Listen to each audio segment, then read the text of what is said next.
اهلا بيكم حبايبي، عاملين ايه؟ يلا النهارده نعمل مع بعض البتنجان المخلل بكل اسراره اللي هتخليه يقعد معايا في التلاجة بال15 يوم من غير ما يحصل له اي حاجه. وانا هنا الناس كلها طلبت مني طريقه عمل البتنجان ده بعد ما شافوا فيديو الباميه اللي انا نزلته وكان جنبيه طبق البتنجان الجميل. هنا هجيب معايا حله فيها نصها ميه كده وهنزل فيها بالبتنجان بالقمع بتاعه، مش هشيله منها الا بعد ما يتسلق، وشويه ملح صغيرين. واول ما يتسلق معايا كده نص سليق هبدا بقى اخده واقشره من القمع بتاعه كده وابدا اعمل له الدقه بتاعته. هنا عندي هجيب الكبه بتاعتي هنزل فيها بمعلقتين ملح، وهنزل بمعلقه هريسه شطه حمراء، وبحوالي 5 6 فصوص توم كده هنزل بيهم عليهم، وفلفل اخضر حامي طبعا حسب الرغبه، بس طبعا الفلفل الحامي بيخليه طعمه تحفه. وهنزل بمعلقتين خل عليه، وهعصر ليمونتين كده عشان الليمون بيحافظ لي برده على انه يحافظ على لونه.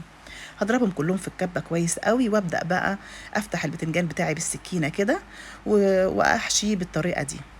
هحشي هنا كل الكميه اللي معايا. عايزه بقى تعملي نص كيلو تعملي كيلو، هيفضل محتفظ بكل مواصفاته اللي انت عملتيها، مش هيجرى له اي حاجه زي ما قلت لك.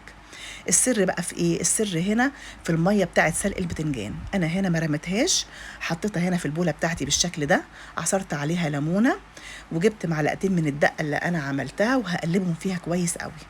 شايفه حمرا وجميله ازاي؟ هبدا بقى بعد ما حشيت البتنجان هنزل بالبتنجان كله فيها بالطريقه دي، واسيبه فيها بقى، لان هي دي اللي هتحافظ لي على حلاوه البتنجان كانك لسه عاملاه النهارده بالظبط، حتى لو قعد زي ما قلت لك 15 يوم في التلاجة. وانزل عليه برشه خل كمان كده، واحطه بقى اهم حاجه في علبه تكون محكمه الغلق كده، تغلقيها كويس او تغطي الطبق بتاعك ده باسترتش كده وتشيليه في التلاجة منين ما تحتاجي منه وتخرجي منه. يفضل محتفظ بحماره واللون الفاتح بتاعه الجميل، ولا اسمرن مني ولا اي حاجه. والسر زي ما قلت لك في ميه التخليل بتاعته مع الدقه الجميله اللي احنا حطيناها معاه. وبكده بقى يبقى خلص البتنجان المخلل بتاعي النهارده. هتاكلوا احلى بتنجان واطعم بتنجان.